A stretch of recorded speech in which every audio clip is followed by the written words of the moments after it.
ल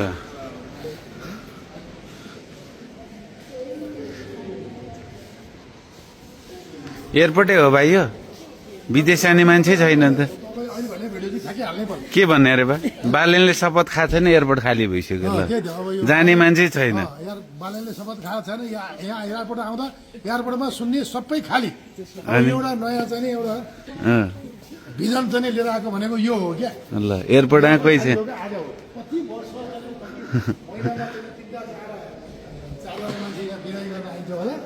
आज जस्तो चाहिँ मैले देखा पनि छैन है ल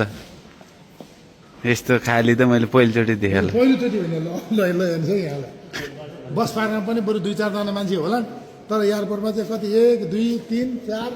9 जना छ जाने मान्छे छैन यो गर्नु नै बालेनको ठुलो भूमिका र राम्रो काम हो मान्छु म क्या